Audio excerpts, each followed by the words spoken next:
किसी समय की बात है। समृद्धशाली राज्य एल्डोरिया में एक राजकुमारी रहती थी जिसका नाम रोज था। वह उतनी ही सुंदर और कोमल थी जितनी कि वह फूल जिससे उसका नाम रखा गया था। उसके सुनहरे घुंघराले बाल थे और उसकी आंखें हरी भरी घास की तरह चमकती थीं। प्रजा उसे बहुत प्यार करती थी क्योंकि वह दयालु, बुद्धिमान और जीवन से भरपूर थी। एक दिन उसके 18वें जन्मदिन पर एक रहस्यमयी बूढ़ी औरत महल के दरवाजे पर आई। उसके झुर्रियों भरे हाथों में एक अकेला गुलाब था। उसने धीमी आवाज में कहा, राजकुमारी के लिए। उसकी आवाज पुरानी हवाओं की सरसराहट की तरह थी। रोज ने अपनी हमेशा की तरह मीठी मुस्कान के साथ वह फूल स्वीकार कर लिया, लेकिन जैसे ही उसकी उंगलियां गुलाब की पंखुड़ियों को छूती हैं, उसे एक अजीब सा एहसास होता है। उस रात रोज ने देखा कि वह गुलाब एक अजीब सी चमक से घिरा हुआ था जो उसकी खिड़की के पास रखे फूलदान से निकल रही थी। सुबह होते ही पूरा राज्य बदल चुका था। नदियां सूख गई थीं, फसलें मुरझा गई थीं और एल्डोरिया के हरे भरे बागीचे रेगिस्तान में बदल चुके थे। लोग धीरे धीरे फुसफुसाने लगे कि यह एक श्राप है। अपने राज्य को बचाने के लिए राजकुमारी रोज ने महल के गुप्त अभिलेखों में खोजबीन शुरू की।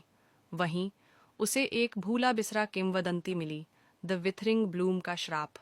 इसमें लिखा था कि यह एक जादुई फूल था जिसे एक प्रतिशोधी जादूगरनी ने श्रापित किया था। जहां भी यह फूल खिलता वहां जीवन खत्म हो जाता, जब तक इसे अपनी असली जगह वापस न ले जाया जाए। श्राप को तोड़ने का एकमात्र तरीका था कि इसे जादुई जंगल के उस पार एक प्राचीन और गुम हो चुके राज्य के खंडहरों में ले जाया जाए। अपनी लाल मखमली चादर को कसकर लपेटते हुए रोज ने इस कठिन सफर की शुरुआत की। रास्ते में उसकी मुलाकात एलियस नाम के एक भटके हुए योद्धा से हुई जिसकी अपनी एक रहस्यमयी कहानी थी।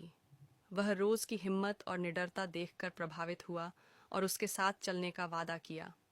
दोनों ने मिलकर जादुई जंगल पार किया जहां पेड़ कानाफूसी कर रहे थे और चांदी जैसी झिलमिलाती नदियां बह रही थीं।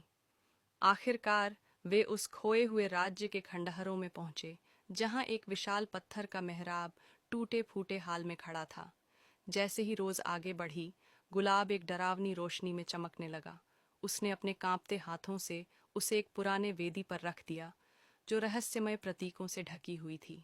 अचानक एक तेज हवा के झोंके से खंडहर गूंज उठे और कुछ पल के लिए सब कुछ शांत हो गया।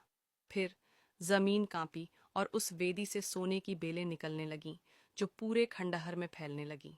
धीरे धीरे टूटा राज्य दोबारा खिल उठा। श्राप खत्म हो चुका था। जब राजकुमारी रोज अपने राज्य लौटी तो एल्डोरिया फिर से हरा भरा हो गया था। नदियां वापस बहने लगी थीं, खेत लहलहाने लगे थे और प्रजा खुशी से झूम उठी। सभी ने अपनी बहादुर राजकुमारी का स्वागत किया। रोज ने यह साबित कर दिया था कि सच्ची शक्ति ताकत में नहीं, बल्कि हिम्मत, बुद्धिमानी और दयालुता में होती है।